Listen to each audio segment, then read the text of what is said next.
Well, that passage sounds familiar, right? Well, I hope it does, because it's the same one we read last Sunday. I know. I said we could spend the next 6 months of sermons on this passage, given all the admonitions that Paul laid out on what it means to be a Christian, what it means to live a Christ-centered, cross-shaped life. And I said not to worry, that we wouldn't be stranded on these 13 verses, and that we'll move on. Eventually we'll move on. Well, I want to spend just one more Sunday on this passage, just one more. So, you see, last week we talked about relationship to others, but others in society, others who we disagree with politically, or we disagree about social issues, and people who support them.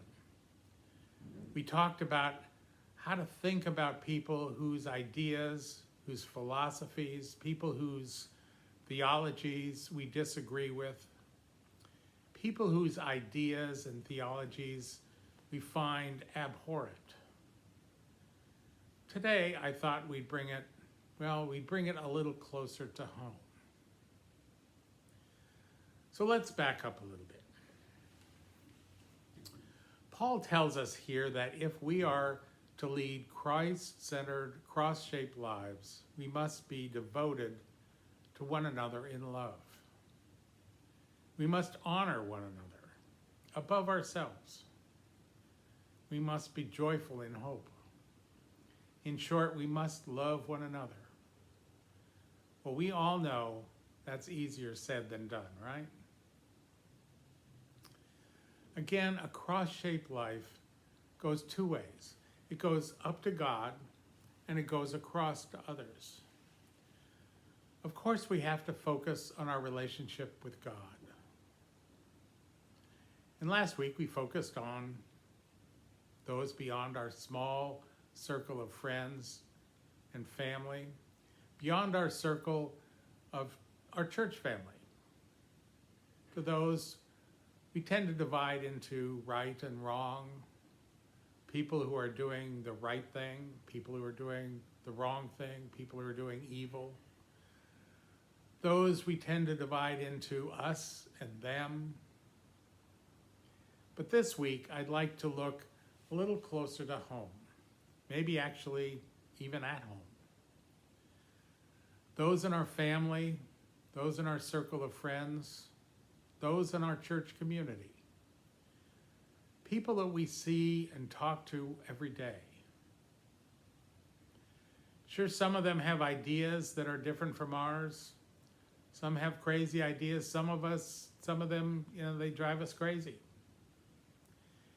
Well, when I was working in another church, one that split, people left because of the policy of inclusion of LGBTQ people, I was visiting a homebound woman with a deacon. And when we left, we were sitting in the car, I was talking to her, and I knew that she very much disagreed with the Presbyterian policy. So I asked her, why didn't you leave the church with the others? Well, she looked at me a bit bewildered. Well, that's the craziest thing I've ever heard. Don't get me wrong, the church is way off the deep end on this issue, she said. But these people, they're family. And you still go to Thanksgiving and you have dinner, even if your crazy uncle has weird ideas and he's crazier.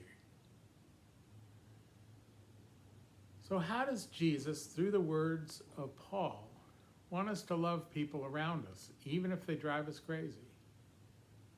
Well, Paul says, be patient, kind, joyful. And as he says to the Corinthians, be slow to anger, be slow to judge. But how do we pull this off, particularly in the heat of an argument over, say, a Thanksgiving meal? We're in the middle of an argument, and I say, well, Jim, just be patient. Well, I'm liable to argue with myself saying, I am being patient, but she's crazy. She's making me mad. She's insulting me. No, I need to stop. I need to listen.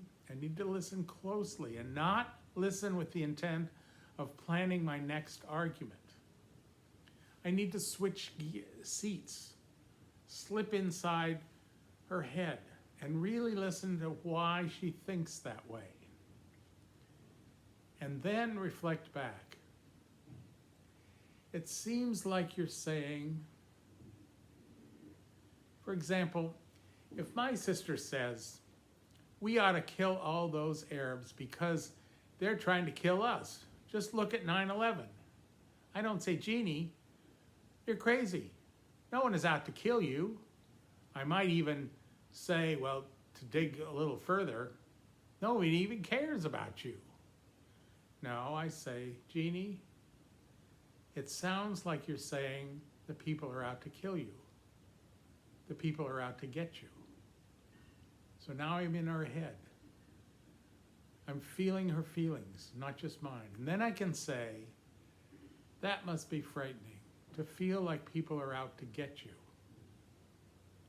I step back and I give her some space. Now that's a bit extreme, and my sister doesn't think like that. But this shifts us away from arguing over which one has the wrong ideas to acknowledging her feelings, which are true to her. Her feelings aren't wrong. Maybe her ideas might be based on incorrect facts, which I think might be completely wrong-headed. But her feelings aren't wrong. They're hers. This is listening with compassion. It gives each of us some space rather than diving into a fight. We have space to be ourselves, and it gives each of us space to love one another, even when we disagree. Now, this also works when the disagreement is personal, not political.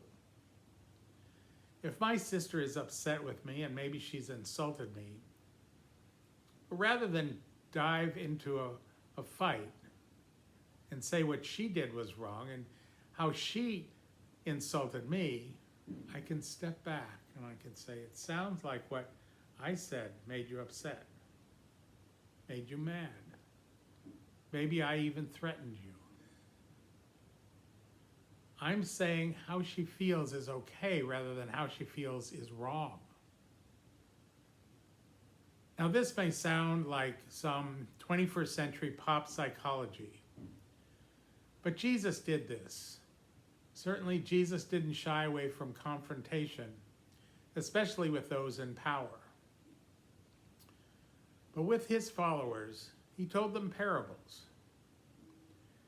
He made his point, but then he gave them space to have their own beliefs.